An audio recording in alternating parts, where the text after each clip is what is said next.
Welcome to ಜಾನಸ್ vlogs and recipes. Friends, ಎಲ್ಲರೂ ಹೇಗಿದ್ದೀರಾ? ಐ ಹೋಪ್ ಎಲ್ಲರೂ ಚೆನ್ನಾಗಿದ್ದೀರಾ ಅಂತ ಅಂದ್ಕೊಳ್ತೀನಿ. ಶುಕ್ರವಾರ ಮಧ್ಯಾಹ್ನದ ಇದಾಗಿರುತ್ತೆ. ಹೊಸ ವ್ಯೂವರ್ ಆಗಿದ್ದರೆ ದಯವಿಟ್ಟು ಸಬ್ಸ್ಕ್ರೈಬ್ ಮಾಡ್ಕೊಳ್ಳಿ. ಪ್ರತಿದಿನ ವೀಡಿಯೋಸ್ ಹಾಕ್ತಾ ಇರ್ತೀನಿ, ನೋಟಿಫಿ ಬಂದು ತಲುಪುತ್ತೆ. ಹಾಗೆ ಲೈಕ್ ಮಾಡೋದನ್ನು ಮರಿಬೇಡಿ. ಕೊನೆವರೆಗೂ ವಿಡಿಯೋನ ಸ್ಕಿಪ್ ಮಾಡದೆ ನೋಡಿ. ಯೂಟ್ಯೂಬ್ ಟಿಪ್ಸ್ ಕೂಡ ಇರುತ್ತೆ. ಮೀಶೋದಲ್ಲಿ ಮೈಕ್ ಆರ್ಡ್ರ್ ಮಾಡಿದೆ. ಸೊ ಪ್ಯಾಕಿಂಗ್ ಮಾತ್ರ ತುಂಬಾ ಚೆನ್ನಾಗಿ ಮಾಡಿದ್ದಾರೆ. ನೋಡೋದಕ್ಕೆ ಕ್ಯೂಟ್ ಅಂತ ಅನ್ನಿಸ್ತಾ ಇದೆ, ಅಷ್ಟು ನೀಟಾಗಿ ಪ್ಯಾಕಿಂಗ್ ಮಾಡಿದ್ದಾರೆ. ಈ ಮೈಕ್ ಬಂದುಬಿಟ್ಟು ಕಾಲರ್ ಮೈಕ್ ಇದಾಗಿರುತ್ತೆ. ಇದ್ರ ಪ್ರೈಸ್ ಬಂದುಬಿಟ್ಟು ₹195.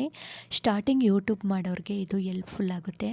ಯೂಟ್ಯೂಬಲ್ಲಿ ವಿಡಿಯೋ ಎಷ್ಟು ಕ್ಲಾರಿಟಿ ಆಗಿರಬೇಕು, ಹಾಗೆ ವಾಯ್ಸ್ ಕೂಡ ಅಷ್ಟೇ ಕ್ಲಾರಿಟಿ ಆಗಿರಬೇಕು. ನೋಡೋರಿಗೆ ಯಾವುದೇ ಡಿಸ್ಟರ್ಬೆನ್ಸ್ ಆಗಿರಬಾರ್ದು. ಆ ರೀತಿಯಾಗಿ ವಾಯ್ಸ್ ಓವರ್ ಕೊಡೋಕ್ಕೆ ಟ್ರೈ ಮಾಡ್ತೀನಿ ನಾನು. ಯಾಕಂದರೆ ಕೊನೆವರೆಗೂ ವಿಡಿಯೋ ನೋಡೋಕ್ಕೆ ಇಷ್ಟಪಡ್ತಾರೆ ಜನಗಳು, ವಾಯ್ಸ್ ಚೆನ್ನಾಗಿದ್ದರೆ. ಅದಕ್ಕೋಸ್ಕರ ನಾನು ವಾಯ್ಸ್ ಓವರ್ನ ಹೇಗೆ ಕೊಡ್ತೀನಿ, ಹೇಗೆ ಎಡಿಟಿಂಗ್ ಮಾಡ್ತೀನಿ ಅಂತ ಹೇಳ್ತೀನಿ. ನಾನು ಬಂದುಬಿಟ್ಟು ಮಧ್ಯರಾತ್ರಿಗೆ ವಾಯ್ಸ್ ಓವರ್ ಕೊಡೋದು. ಯಾಕಂದರೆ ಯಾವುದೇ ಡಿಸ್ಟರ್ಬೆನ್ಸ್ ಇರೋಲ್ಲ, ಕ್ಲಾರಿಟಿ ಚೆನ್ನಾಗಿರುತ್ತೆ ಅಂತ. ಒಂದು ಮಧ್ಯರಾತ್ರಿ 12 ಗಂಟೆಗೆ ವಾಯ್ಸ್ ಓವರ್ ಕೊಡ್ತೀನಿ. ಫಸ್ಟು ಎಡಿಟಿಂಗ್ ಮಾಡಿಬಿಡ್ತೀನಿ, ಆಮೇಲೆ ವಾಯ್ಸ್ ಓವರ್ ಕೊಡೋಕ್ಕೆ ಸ್ಟಾರ್ಟ್ ಮಾಡ್ತೀನಿ. ಯಾಕಂದರೆ ವಾಯ್ಸ್ ಓವರ್ ಸಿಕ್ಕಾಬಟ್ಟೆ ಕಷ್ಟ.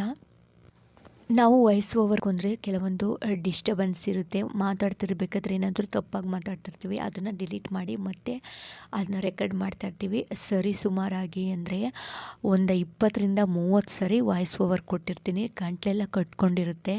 ಇವಾಗ ನಾನು ವಾಯ್ಸ್ ಓವರ್ ಕೊಡ್ತಾ ಇರೋದು ಎಷ್ಟನೇ ಸಾರಿ ಅಂತಲೇ ನನಗೆ ಗೊತ್ತಿಲ್ಲ, ಅಷ್ಟೊಂದು ಟಫ್ ಆಗಿರುತ್ತೆ. ಯಾಕಂದರೆ ನಾವು ಒಂದು ವೀಡಿಯೋಸ್ ಮಾಡಬೇಕು ಅಂದರೆ ತುಂಬಾ ಎಫರ್ಟ್ ಹಾಕಬೇಕು. ಸೊ ವ್ಯೂಸ್ ಕೂಡ ಚೆನ್ನಾಗಿ ಬರುತ್ತೆ. ಅಷ್ಟೊಂದು ಹಾರ್ಡ್ ವರ್ಕ್ ಮಾಡಬೇಕು. ಲಕ್ ಜೊತೆಗೆ ಹಾರ್ಡ್ ವರ್ಕ್ ಕೂಡ ಇಂಪಾರ್ಟೆಂಟ್ ಆಗಿರುತ್ತೆ. ಸೊ ನಾವು ನೀಟಾಗಿ ನಮ್ಮ ಕೆಲಸನ ಮಾಡ್ಕೊಂಡು ಹೋಗ್ಬೇಕು. ಪ್ರತಿಫಲ ಸಿಗುತ್ತೆ ಒಂದಲ್ಲ ಒಂದಿನ. ಹಾಗೆ ನಾನು ತರಕಾರಿ ತೊಗೊಂಡು ಬರೋಕ್ಕೆ ಹೋಗಿದ್ದೆ. ತರಕಾರಿ ರೇಟ್ ಮಾತ್ರ ಸಿಕ್ಕಾಪಟ್ಟೆ ಜಾಸ್ತಿ ಆಗಿದೆ. ಈ ಅರ್ಧ ಕೆಜಿ ತರಕಾರಿಗೆ ₹30 ತೊಗೊಂಡ್ರು. ಒಂದು ಕ್ಯಾರೆಟು, ಒಂದು ಆಲೂಗಡ್ಡೆ, ಒಂದು ನವಿಲುಕೋಸು, ಹಾಗೆ ಸ್ವಲ್ಪ ಬೀನ್ಸು, ಇಷ್ಟಕ್ಕೆ ಮಾತ್ರ ₹30 ತೊಗೊಂಡ್ರು. ತುಂಬ ರೇಟೆಲ್ಲ ಜಾಸ್ತಿ ಆಗಿದೆ. ಹಾಗೆ ಸ್ವಲ್ಪ ಗ್ರಾಸರೀಸ್ ಐಟಮ್ಸ್ ತೊಗೊಂಡೆ, ಒಂದು 4-5 ದಿನಕ್ಕಾಗುವಷ್ಟು. ಎಷ್ಟು ಬೇಕೋ ಅಷ್ಟೇ, ನಾಳಿದ್ದು ಏನು ಟಿಫನ್ ಮಾಡ್ತೀನೋ ಅದಕ್ಕೆ ಏನೇನು ಬೇಕೋ ಐಟಮ್ಸು ಅಷ್ಟೇ ತೊಗೊಂಡು ಬಂದುಬಿಟ್ಟು ಅದಕ್ಕೆ ಬಿಲ್ ಎಷ್ಟಾಗಿತ್ತು, 180 ಆಗಿತ್ತು. ಅದನ್ನು ಕೂಡ ನಾನು ಡೈರಿಲಿ ಬರೆದಿಟ್ಟಿದ್ದೀನಿ. ಪ್ರತಿಯೊಂದು ಕೂಡ ನಾನು ಎಷ್ಟು ದಿನಕ್ಕೆ ಖರ್ಚು ಮಾಡ್ತೀನೋ ಅಷ್ಟು ಬರೆದಿಡ್ತೀನಿ. ಯಾಕಂದರೆ ನಮಗೆ ಗೊತ್ತಾಗಬೇಕಲ್ಲ, ಏನಕ್ಕೆ ಖರ್ಚು ಮಾಡಿದ್ದೀವಿ, ಅದರ ಅವಶ್ಯಕತೆ ಇದೆಯಾ, ಏನು ಸುಮ್ಮನೆ ವೇಸ್ಟ್ ಮಾಡಿದ್ವಾ ಅಂತ ಆವಾಗ ಗೊತ್ತಾಗುತ್ತೆ. ಸ್ವಲ್ಪ ಖರ್ಚುಗಳನ್ನ ಸ್ವಲ್ಪ ನಿಭಾಯಿಸ್ಬೋದು. ಅದಕ್ಕೋಸ್ಕರ ನಾನು ಬರೆದಿಡ್ತೀನಿ. ಕಡಲೆಬೀಜ 1/4 ಕೆಜಿ ₹36, ₹88. ಅರ್ಧ ಕೆಜಿ ತೊಗರಿಬೇಳೆ ಜಾಸ್ತಿ ಆಗಿದೆ. ಚಿರೋಟಿ ರವೆ, ಕಡಲೆ ಹಿಟ್ಟು ಇವೆಲ್ಲ ತೊಗೊಂಡು ಬಂದಿದ್ದೀನಿ. ಎಷ್ಟು ಬೇಕೋ ಅಷ್ಟು ತೊಗೊಂಡು ಬರ್ತೀನಿ. ನಾನು ಅದು ಮಿಕ್ಸಕ್ಕೆ ಹೋಗಲ್ಲ, ಅಲ್ಲಿಂದ ಅಲ್ಲಿಗೆ ಖಾಲಿ ಮಾಡಿಬಿಡ್ತೀನಿ. ಹಂಗೆ ಸುಮ್ಮನೆ ವೇಸ್ಟೇಜ್ ಆಗೋಗುತ್ತೆ ಅಂತ. ಹಾಗೆ ಕಾಫಿ ಪುಡಿ ಎಲ್ಲ ತೊಗೊಂಡು ಬಂದೆ. ಲೆವಿಸ್ಟಾ ಕಾಫಿ ಪುಡಿ ಅಂದರೆ ತುಂಬ ಇಷ್ಟ ನನಗೆ. ಹಾಗೆ ಕಂಟಿನೆಂಟಲ್ ಕಾಫಿ ಪುಡಿ, ಮಾಲ್ಗುಡಿ ಕಾಫಿ ಪುಡಿ, ಇವೆಲ್ಲ ನಂಗೆ ತುಂಬ ಇಷ್ಟ ಆಗುತ್ತೆ. ಈ ಬ್ರ್ಯಾಂಡ್ಗಳು, ಬ್ರೂ ಕಾಫಿ ಪುಡಿ, ಇವೆಲ್ಲ ಜಾಸ್ತಿ ಅಂದರೆ ಲೆವಿಸ್ಟಾ, ಕಂಟಿನೆಂಟಲ್ ಜಾಸ್ತಿ ಇಷ್ಟಪಡ್ತೀನಿ. ತುಂಬ ಅಂದರೆ ತುಂಬ ಇಷ್ಟ. ಡೈಲಿ ಒನ್ ಟೈಮ್ ಕಾಫಿ ಕುಡಿಲೇಬೇಕು. ಹೆಂಗಂದರೆ ಮೈಂಡು ಫ್ರೆಶ್ ಆಗುತ್ತೆ. ಕಾಫಿ ನನಗೆ ಸೆಟ್ ಆಗೋಲ್ಲ, ಮುಖದಲ್ಲೆಲ್ಲ ಮೊಡವೆ ಬರುತ್ತೆ. ಆದರೂ ಕೂಡ ನಾನು ಕಾಫಿನ ಕುಡಿಯೋದನ್ನೇ ಬಿಡೋಲ್ಲ. ಯಾಕಂದರೆ ನಾನು ನೈಟ್ ಕ್ರೀಮ್ ಹಚ್ಕೊಳ್ತೀನಿ. ಕಾಫಿ ಅದು ಹೀಟ್ಗೆ ಗುಳ್ಳೆಗಳು ಬರುತ್ತಲ್ವ, ಅದು ಯಾರಿಗಾದರೂ ಆ ಥರ ಹೀಟ್ಗೆ ಗುಳ್ಳೆಗಳು ಬರುತ್ತೆ ಫೇಸಲ್ಲಿ ಅನ್ನೋರಿಗೆ ನಾನು ಆ ಕ್ರೀಮನ್ನ ಸಜೆಸ್ಟ್ ಮಾಡ್ತೀನಿ ನೆಕ್ಸ್ಟ್ ವಿಡಿಯೋದಲ್ಲಿ. ಆಮೇಲೆ ಇನ್ನೊಂದು ಹೇಳಬೇಕು ಅಂದರೆ, ನೀವು ಚಾನಲ್ ಇರೋರು ಬೇರೆಯವ್ರ ವೀಡಿಯೋಸ್ ನೋಡ್ತೀರಾ ಅಂತ ಅಂದರೆ ಅವ್ರಿಗೆ ಲೈಕ್ ಕೊಡೋದನ್ನು ಮರಿಬೇಡಿ. ಯಾಕಂದರೆ ಬೇರೆ ಚಾನಲ್ ನೀವು ನೋಡ್ತಾ ಇರ್ತೀರ, ಅವ್ರ ಆಡಿಯನ್ಸ್ ಬಂದುಬಿಟ್ಟು ನೀವು ಲೈಕ್ ಕೊಟ್ಟರೆ ನಿಮ್ಮ ವೀಡಿಯೋಸ್ ಬಂದುಬಿಟ್ಟು ಅವ್ರಿಗೆ ಸಜೆಸ್ಟ್ ಹೋಗುತ್ತೆ. ಸರಿ, ಲೈಕ್ ಕೊಡೋರ್ಗೂ ಹಾಗೆ ಲೈಕ್ ತಗೊಳ್ಳೋರ್ಗೂ ಕೂಡ ಸ್ವಲ್ಪ ಬೆನಿಫಿಟ್ಸ್ ಇರುತ್ತೆ, ಇಬ್ರಿಗೂ ಕೂಡ ಬೆನಿಫಿಟ್ಸ್ ಇರುತ್ತೆ. ಸೊ ಲೈಕ್ ಕೊಡೋದನ್ನು ಮರಿಬೇಡಿ, ಯಾರಿಗಾದರೂ ಅಷ್ಟೇ ಲೈಕ್ ಕೊಡೋದನ್ನು ಮರಿಬೇಡಿ. ಹಾಗೆ ಇವಾಗ ಕಾಫಿ ರೆಡಿ ಆಯಿತು. ಕಾಫಿ ರೆಡಿ ಆದಮೇಲೆ ನಾನು ಪಲ್ಯಕ್ಕೆ ರೆಡಿ ಮಾಡ್ಕೊಳ್ತೀನಿ. ಚಪಾತಿ ತಂದಿದ್ದೆ, ನಾನು ರೆಡಿಮೇಡ್ ಚಪಾತಿ ತೊಗೊಂಡು ಬಂದಿದ್ದೆ. ಅದನ್ನು ಫಸ್ಟು ಪಲ್ಯ ಮಾಡಿಬಿಟ್ಟು ಆಮೇಲೆ ಚಪಾತಿನ ರೆಡಿ ಮಾಡ್ಕೊಳ್ತೀನಿ. ಹಾಗೆ ನೀವು ನೈಟೇ ವಿಡಿಯೋನ ಎಡಿಟಿಂಗ್ ಮಾಡಿಬಿಟ್ಟು ವಾಯ್ಸ್ ಓವರ್ ಕೊಟ್ಬಿಟ್ಟು ವಿಡಿಯೋನ ಅಪ್ಲೋಡ್ ಮಾಡಿ ತಮ್ನೇಲ್ ರೆಡಿ ಮಾಡೋಕ್ಕೆ 1 ಅವರ್ ಆದರೂ ಬೇಕಾಗುತ್ತೆ. ಯಾಕಂದರೆ ಅಟ್ರಾಕ್ಟಿವ್ ಆಗಿ ತಮ್ನೇಲ್ ಇಂಪಾರ್ಟೆಂಟ್ ಆಗಿರುತ್ತೆ. 90% ತಮ್ನೇಲ್ ಇಂಪಾರ್ಟೆಂಟ್ ಆಗಿರುತ್ತೆ, ಕ್ಲಿಕ್ಕಬಲ್ ತಮ್ನೇಲ್ ಆಗಿರಬೇಕು. ಸೊ ಅದಕ್ಕೆ ನಾನು ಜಾಸ್ತಿ ಟೈಮ್ ಕೊಡ್ತೀನಿ ವಾಯ್ಸ್ ಓವರ್ಗೆ, ಹಾಗೆ ತಮ್ನೇಲ್ಗೆ ಸಿಕ್ಕಾಬಟ್ಟೆ ಟೈಮ್ ಕೊಡ್ತೀನಿ. ವಿಡಿಯೋ ಮಾಡಬೇಕಾದ್ರೆ 20-30 ಫೋಟೋ ತೊಗೊಂಡಿರ್ತೀನಿ. ಅದನ್ನೆಲ್ಲ ಕ್ರಾಪ್ ಮಾಡಿಬಿಟ್ಟು ತಮ್ನೇಲ್ ಮಾಡಿಬಿಟ್ಟು ಒಂದು 5-6 ತಮ್ನೇಲ್ ರೆಡಿ ಮಾಡಿ ಇಟ್ಕೊಳ್ತೀನಿ. ಒಂದೇನಾದರೂ ಕ್ಲಿಕ್ ಆಗಿಲ್ಲ ಅಂದರೆ ಇನ್ನೊಂದು ಡಿಲೀಟ್ ಮಾಡಿಬಿಟ್ಟು ಇನ್ನೊಂದು ತಮ್ನೇಲ್ ಹಾಕ್ತೀನಿ.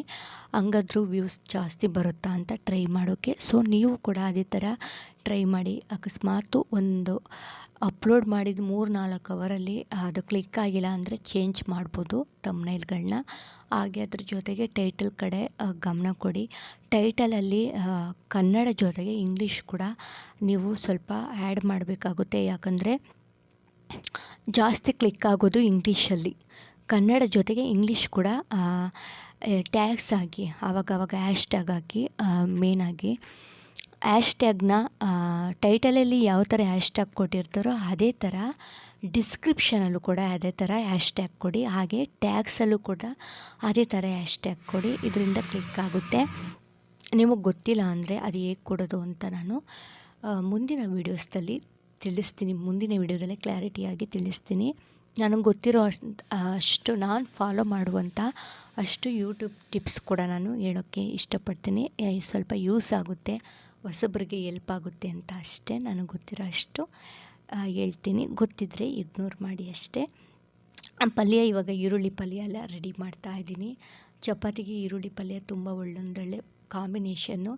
ಎಷ್ಟೆಷ್ಟು ಇಂಗ್ರೀಡಿಯೆಂಟ್ಸ್ ಹಾಕಬೇಕು ಅಂತ ಗೊತ್ತಿಲ್ಲ ಅಂದರೆ ಪ್ಲೇಲಿಸ್ಟಲ್ಲಿ ರೆಸಿಪಿ ವಿಡಿಯೋಗಳು ಹಾಕಿದ್ದೀನಿ ನೋಡಿ. ಅದರಲ್ಲಿ ಡೀಟೇಲಾಗಿ ಹೇಳಿದ್ದೀನಿ ಯಾವ್ಯಾವುದು ಎಷ್ಟೆಷ್ಟು ಹಾಕಬೇಕು ರೆಸಿಪಿಗೆ ಅಂತ. ಪ್ಲೇಲಿಸ್ಟ್ ಇರುತ್ತೆ ನೋಡಿ. ಪ್ರತಿಯೊಂದು ಪಲ್ಯ ಆಗಿರ್ಬೋದು, ಚಟ್ನಿ ಆಗಿರ್ಬೋದು, ಗೊಜ್ಜಾಗಿರ್ಬೋದು, ಸಾಂಬಾರಾಗಿರ್ಬೋದು, ಪ್ರತಿಯೊಂದು ಕೂಡ ವೀಡಿಯೋದಲ್ಲಿ ಹಾಕಿರ್ತೀನಿ ಪ್ಲೇಲಿಸ್ಟಲ್ಲಿ ಸಪ್ರೇಟಾಗಿ ವ್ಲಾಗ್ ಜೊತೆಗೆ. ಈ ವ್ಲಾಗಲ್ಲಿ ನಾನು ಎಷ್ಟೆಷ್ಟು ಇಂಗ್ರೀಡಿಯೆಂಟ್ಸ್ ಆಗಬೇಕು ಅಂತ ಹೇಳ್ತಾ ಇಲ್ಲ. ಯಾಕಂದರೆ ಆಲ್ರೆಡಿ ನಾನು ವೀಡಿಯೋಸ್ ಅಪ್ಲೋಡ್ ಮಾಡಿರ್ತೀನಿ. ಅದಕ್ಕೋಸ್ಕರ ಪ್ಲೇಲಿಸ್ಟಲ್ಲಿ ಹೋಗಿ ಚೆಕ್ ಮಾಡಿ. ಏನಾದರೂ ಈ ರೆಸಿಪಿ ವಿಡಿಯೋ ಬೇಕು ಅಂತ ಅಂದರೆ 40 ರೂಪಾಯಿ ಕೊಟ್ಬಿಟ್ಟು 10 ಚಪಾತಿ ರೆಡಿಮೇಡ್ ಚಪಾತಿ ತೊಗೊಂಡು ಬಂದಿದೆ. ಬೇಕ್ರಿಲಿ ಸ್ವಲ್ಪ ಬ್ರೇಕ್ಫಾಸ್ಟ್ಗೆ ಬೇಗ ರೆಡಿ ಮಾಡಬೇಕು ಅಂದರೆ ಈ ಥರ ರೆಡಿಮೇಡ್ ಚಪಾತಿ ತೊಗೊಂಡು ಬಂದರೆ ಅನುಕೂಲ ಆಗುತ್ತೆ. ಪಲ್ಯ ರೆಡಿ ಮಾಡ್ಕೊಂಡ್ರೆ ಸಾಕು, ಚಟ್ನಿ ರೆಡಿ ಮಾಡ್ಕೊಂಡ್ರೆ ಸಾಕು, ಚಪಾತಿ ರೆಡಿ ಆಗೋಗುತ್ತೆ. ನಾನು ಚಪಾತಿ ಮಾಡಬೇಕಾದ್ರೆ ಅದು ವೈಟ್ ಕಲರ್ ಬರ್ತಾಯಿತ್ತಲ್ಲ, ಈ ಚಿಕ್ಕ ಜೋಳದಲ್ಲಿ ಬಂದಿರುತ್ತಲ್ಲ ರೊಟ್ಟಿ ಮಾಡಬೇಕಾದ್ರೆ, ಅದೇ ಥರ ಅಂತ ಅಂದ್ಕೊಂಡೆ. ಆಮೇಲೆ ಗೊತ್ತಾಯಿತು ಯಾವ ಇದು ಹಿಟ್ಟು ಅಂತ ನನಗೆ ಗೊತ್ತಾಗಲಿಲ್ಲ. ಇದು ಮೈದಾ ಹಿಟ್ಟು ಚಪಾತಿನ ಅಥವಾ ಏನು ಅಂತಲೇ ಗೊತ್ತಾಗಲಿಲ್ಲ. ಆದರೂ ತುಂಬ ಟೇಸ್ಟಿಯಾಗಿ, ಅದು ಇಂಪಾರ್ಟೆಂಟು. ಟೇಸ್ಟ್ ಆಗಿದ್ದರೆ ಇಂಪಾರ್ಟೆಂಟು. ತುಂಬ ಚೆನ್ನಾಗಿತ್ತು. ನಾನು ಇದೇನು ವೈಟ್ ಇದೆಯಲ್ಲ ಚಪಾತಿ ಹಿಟ್ಟು ಅಂತ ಚಪಾತಿ ಅಂತ ಅಂದ್ಕೊಂಡೆ. ಚೆನ್ನಾಗಿರುತ್ತೋ ಏನೋ ಇಲ್ವೋ ಅಂತ ಡೌಟ್ ಇತ್ತು. ಸುಟ್ಟ ಮೇಲೆ ಗೊತ್ತಾಯಿತು. ತುಂಬ ಟೇಸ್ಟಿಯಾಗಿತ್ತು, ಸಿಕ್ಕಾಪಟ್ಟೆ ಚೆನ್ನಾಗಿತ್ತು. ಈ ವ್ಲಾಗ್ ನಿಮಗೆ ಯೂಸ್ ಆಗಿದೆ ಅಂತ ಅಂದ್ಕೊಳ್ತೀನಿ. ಯೂಸ್ಫುಲ್ ಇನ್ಫಾರ್ಮೇಷನ್ ಕೊಟ್ಟಿದ್ದೀನಿ ಅಂತ ಅಂದ್ಕೊಳ್ತೀನಿ.